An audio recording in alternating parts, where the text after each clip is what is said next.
It is certainly my honor to be here and to welcome you to the Congressional Bipartisan HBCU Caucus's second annual Diversity in Tech Summit.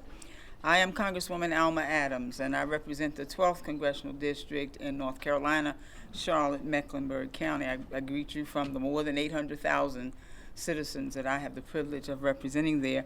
I also bring you greetings from my colleague in Congress, Representative Holmes Norton, who could not be here today because of illness. And I want to certainly thank the mayor, Mayor Bowser, for being here, Dr. Frederick for opening the doors here of the university. This year's summit brings together 47 companies, 34 HBCUs, and the 94 members of the HBCU Caucus for substantive dialogue and powerful networking.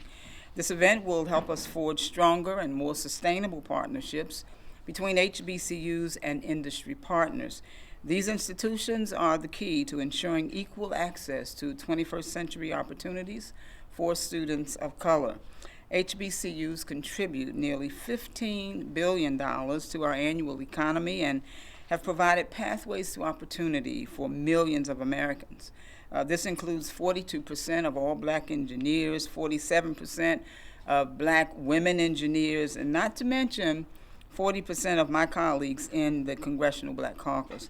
Despite 200 years of being underfunded and under-resourced, HBCUs continue to produce top talent. And that's why the Diversity in Tech Summit is so important.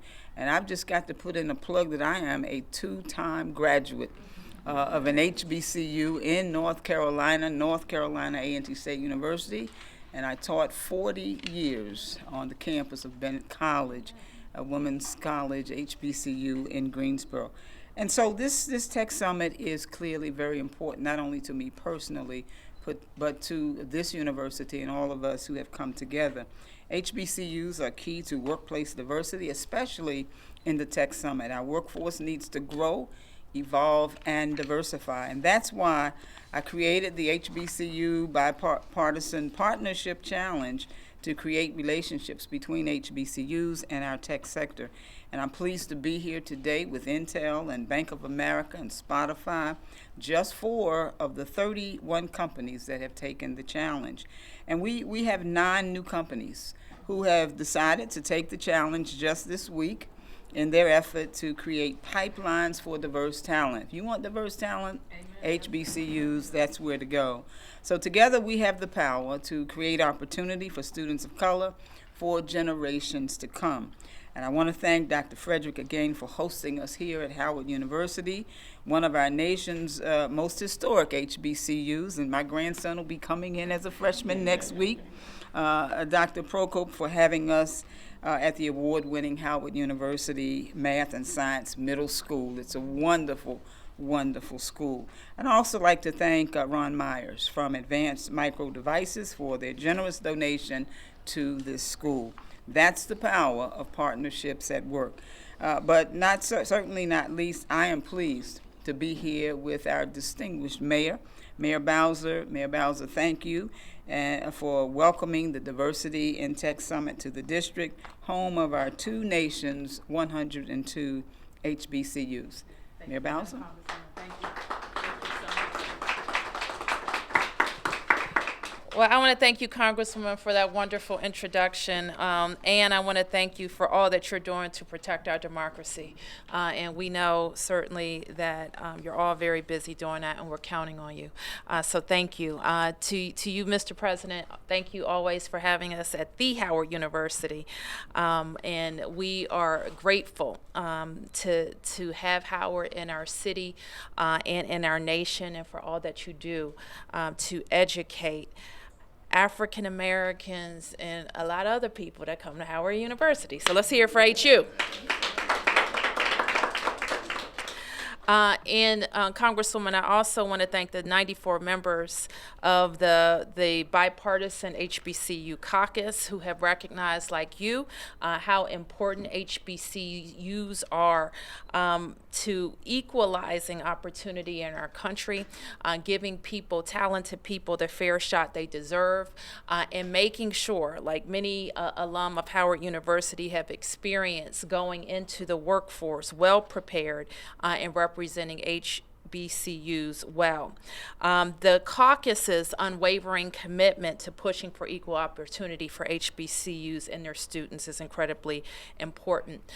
We are so proud of Howard University and the University of the District of Columbia, both HBCUs, and both focused on giving DC residents a fair shot. For decades, these institutions have been at the forefront of educating and providing opportunity for students, many of whom are students of color and first-generation college students. We know two things. First, tech jobs are the jobs of the future, and two, HBCUs are the key to diversifying the tech industry. We have focused, Congresswoman, in our city. We're not Silicon Valley and we're not Boston, and we don't want to be. But we do want to establish and make a claim for our niche in tech. And we know our niche in tech is supporting underrepresented communities. And Howard University has figured this out a long time ago, that making sure it has partnerships with our tech leaders to make sure that its graduates have a leg up in the job market.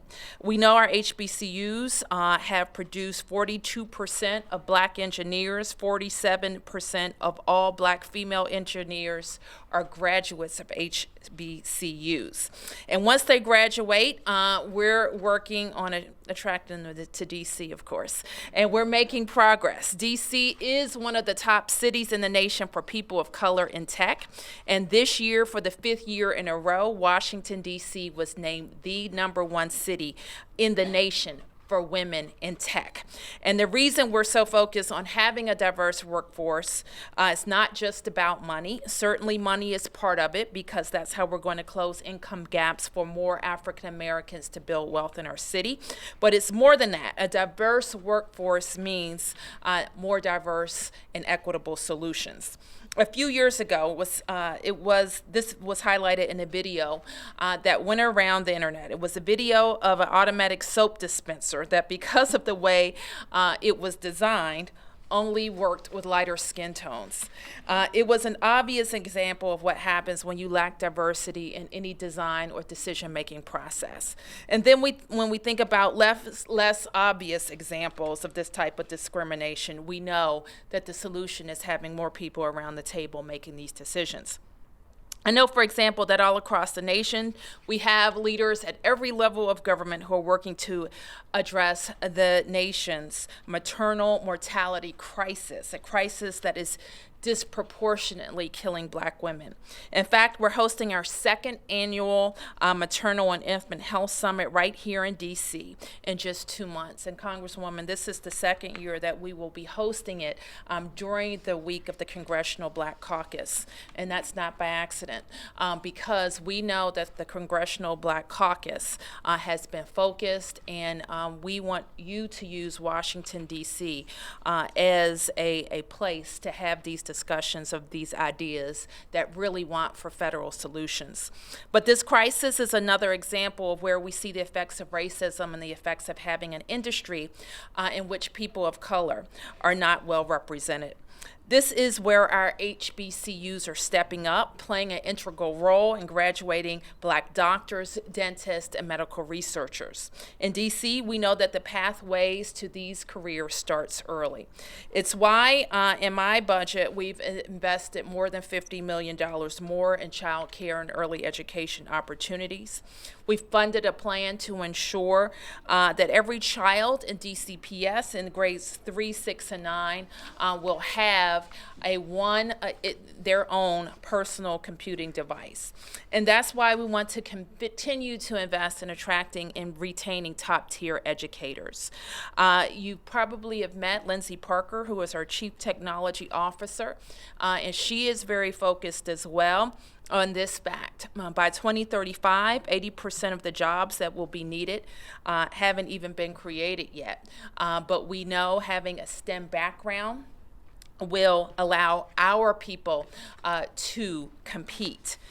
When you're mayor of a thriving city, like the areas where you represent, Madam Congresswoman, we know that part of our struggle is to continue progress and make sure we're not leaving people behind in attaining that progress, and a focus on making sure that our residents have the skills they need to get good paying jobs while we attract companies who are providing those good paying jobs to our towns is how we will continue to equalize opportunity in cities like Washington, D.C.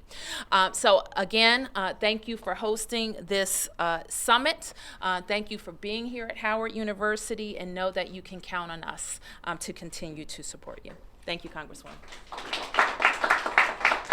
And I think, do I have the pleasure of welcoming the president? Okay, the president, our president of Howard University. Let me just say how excited we were when Dr. Frederick was named. His history here at Howard, I don't think it's seconded, really. A student, a surgeon, and now the president of this thriving university, and a great partner to the district, I want to add, in many ways, from working with DCPS to any number of services that we work together on is just a great partnership. So everybody, Dr. Wayne Frederick.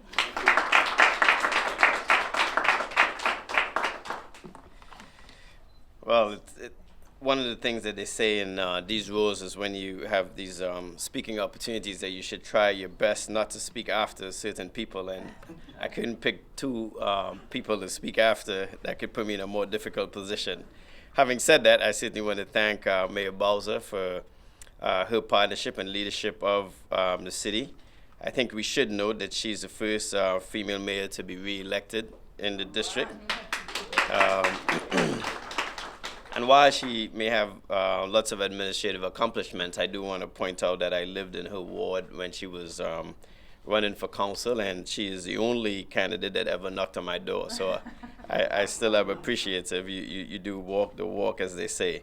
And Congressman Woman Adams, I certainly want to thank you. I think all of our 102 HBCUs owe you a great debt of gratitude. It's a pleasure not just to have you on this campus, but one of the things that we intend is to do as HBCU presidents is to speak about your work and your history, because that type of dedication to each of our campuses says a lot. You have 13 HBCUs in North Carolina, and yet still we all feel at home when we're around you, so we appreciate the fact that you support all of us. When Howard was founded some 152 years ago, it was a radical undertaking. And today, we take that same approach when we talk about diversifying the pipeline in STEM fields. We've recently launched a strategic plan with a focus on enhancing academic excellence, inspiring new knowledge, serving our community, becoming more efficient, and making sure that we're financially sustainable. Two of those things I think are important today, and one is enhancing academic excellence. We feel very, very strongly that we have to be a premier academic institution around the issues of the jobs that the mayor mentioned, the jobs that haven't been created yet. I'm still a practicing cancer surgeon, and I can tell you that a decade from now, the things that I do in the operating room would be archaic, and that's simply because of where technology is going. We have robotic surgery at Howard University as an example, and we have big data science that can influence and bring precision medicine to patients' care. And those are the types of things that are important.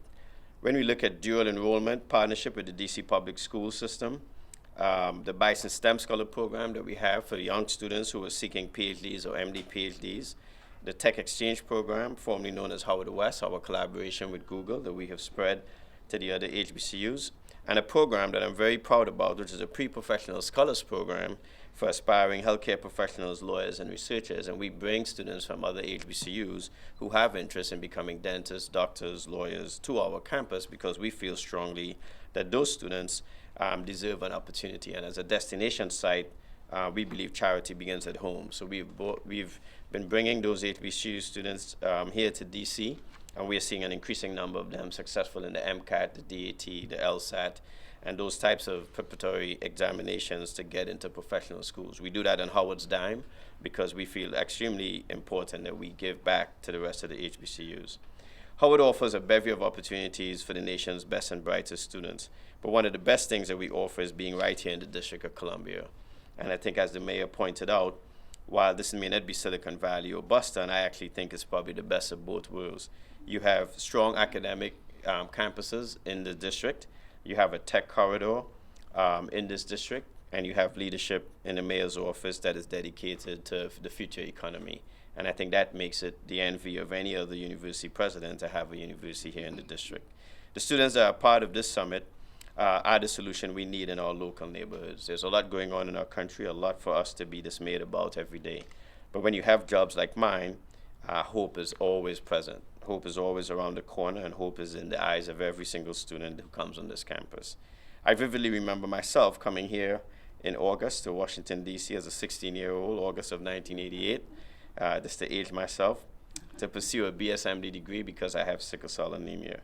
Howard University is the only place in the world, not just in the U.S., that I could have done this because of the breadth of things that they had around technology, around STEM, and most importantly, around the human touch and the human nature of what happens in this establishment, and it happens at, I think, all of our HBCUs.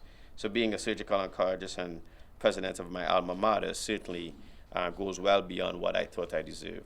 Yesterday, we welcomed First Lady Michelle Obama to celebrate her first annual Beating the Odds Summit, and I think it's important because one thing that we have to recognize as well is that we don't want to leave anyone behind, and 60% of our students are Pell Grant recipients. So when people look at Howard University, I know some of us, if we age ourselves, we think of a different world and the type of student who comes here, and the reality that that's not the case. The students who come here are coming from low-income backgrounds, and they also are coming from countries that certainly don't have the types of GDP that you would think they would be able to afford an education here. So we are really giving them an opportunity. But today is a very special day, primarily because of the summit, but in my personal home, today is my daughter's birthday. And she turns 13 today. She's a bit of a math whiz. And I have to mention her story because once she was identified as being so strong in math, she was asked to join an advanced math group and resisted for months until the headmaster and his team decided to give me a call to figure out why she would not. She had a simple explanation, and I think both Mayor Bowser and Representative Adams would relate to this. She said to me quite casually that she doesn't like working in groups with boys since they were all boys because they take control, mess it up, and then the women have to fix it.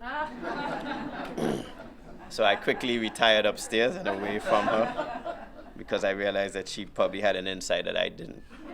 But on a serious note, that diversity of thought, that diversity of how we represent in terms of gender and background is one that is very important. And this discussion at this tech summit is the type of discussion that we must have. So with that in mind, I certainly again want to thank Representative Adams for her leadership, the 94 members of the Congressional Bipartisan Caucus, and Mayor Bowser. We have an innovation lab that was an initiative of Mayor Bowser housed on our campus that gives our students some opportunity to assess what it means to be an entrepreneur. And you have to remember that these students are coming from low income, risk averse. They've grown up in a situation where they don't have access to capital, but they have access to a lot of great ideas. They don't always have access to encouragement, but they have access to a lot of motivation. And that Innovation 3 Lab has exposed them to venture capitalists and to the process of starting a business. So I'm very thankful for that as well. So here at Howard, we hope that this will not be the only time that we get to welcome the HBCU Diversity in Tech Summit. I think that this summit should be on every campus, and that's a commitment that we have. Anything that we can do to bring it to the other campuses, we certainly are going to be supportive of that. I will admit that after you leave DC, you'll find a hard time finding a better city to have it in. That's such as my bias. And so I hope you would walk around today and interact with as many people as possible. The middle school you'll hear from and our middle school students. If you stop any of them, they'll tell you that they go to Howard University. They won't tell you that they go to Howard University Middle School for science, math and science, and that's because it takes too long to say, but also because they are immersed in our environment. And they feel strongly that they belong on the university campus, and you'll hear data that supports that. Some 96%, 95% of them actually attend college, and some 60% of them pursue STEM disciplines. So again, that early exposure is critical, and we are doing it and living it here on our campus. So once again, welcome, and thank you very much for your support. I was supposed to introduce the next person, so forgive me. Mr. Myers, who you heard about earlier from AMD, the VP of Corporate Marketing, has been a supporter of STEM in general and certainly of our middle school and of this Tech Summit. And so while we always appreciate the financial support, one of the things that has been identified to me by our principal as well is that Mr. Myers is extremely involved, and we like that. We don't just want your money, but we certainly want you to see what the product is and why you're investing. So we appreciate the type of support you've been giving us. So without further ado, Mr. Ron Myers.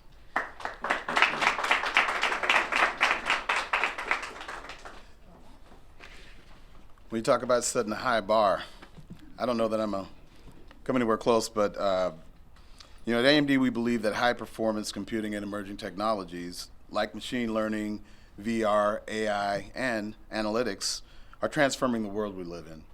What's more, it's changing education, medicine, all across the world. It touches our daily lives. So we know that to solve the world's biggest challenge, like diseases, energy, climate change, we have to think critically, and we have to work together from different backgrounds. New solutions require diversity of thought. It requires world-class creativity that only happens when you bring those unique voices together from different backgrounds, different perspectives, and different experiences. That's why we're passionate about putting technology in the hands of the next generation. I love the story you told about your daughter. I have an 11-year-old who straightens me on a pretty frequent basis. And one of the things that she talks about is the way this technology is different. I can remember her at age 4, the first time she had a tablet in her hand, she's swiping and tapping, and it took me at least a year to figure out how to swipe or tap and do whatever I was supposed to do. So when you see those young minds take hold of that technology, it's a beautiful thing. So with access to that kind of technology, these future innovators, these researchers, these business leaders, they're going to change the world. There's going to be the ones that dream up new ways to attack problems that we have long not been able to solve. We're excited to provide Howard University Middle School with desktop workstations based on our latest leading processor and graphics technology, and it's also paired with VR headsets. The reason VR headsets are a big part of this is that those students think in more planes and more dimensions than we ever imagined, and VR is a great way to stimulate that.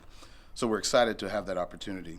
We hope these systems will excite the students, will inspire them to think about things in a new way, and to embrace technology as an opportunity, so they follow those high-skilled technology tracks, and they make that impact, and we fix that imbalance, because there's an opportunity for all of us to participate, and through that diversity of thought, through that diversity of experiences, we will change the way not just technology, but the way we live and the way we operate. So I want to thank Representative Adams for bringing together the summit and the bipartisan HBCU caucus. Mayor, thank you so much for hosting, and Dr. Frederick, again, thank you for giving us an opportunity to be at this beautiful university. So when I look around and I think about the conversations around technology, diversity, and the things we need to do in the future, this gives me great hope that we're on the right path. With that, I thank you. Thank you. So I'm going to introduce Dr. Catherine Prokop from Howard Middle School. She's a principal.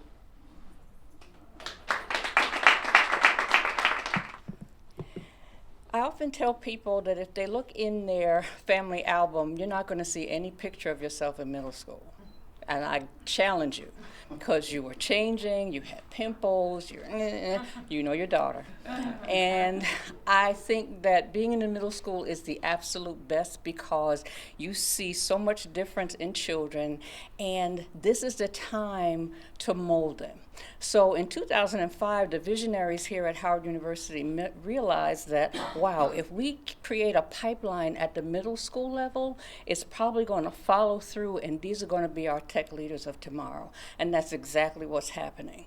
Our middle school is a diverse slice of Washington, D.C. Our students come from every single ward. They travel 2 buses and a train to get here, and just like Dr. Frederick said, they tell you they go to Howard. And it actually happens. In 2016, we had our first 5 graduates who graduated here from Howard University in technology fields. So this summit, so Representative Adams, I can't tell you how important this is to us and how excited we are to be here. Dr. Frederick, your old home. I do have to tell us one story. One of our students some years ago asked Dr. Frederick, have you been president since 1867? So it may feel that way. And Mayor Bowser, you know you are. And Mayor Bowser, you're at the forefront of technology and everything here in DC, so welcome to the middle school. I do always have a caveat. These are middle school children. I would love it that they're going to do everything perfect, but they're not. But they are so excited to be here and to have this opportunity, and I just want to welcome you back to middle school. And we're going to have lots of fun today, so thank you again for being here.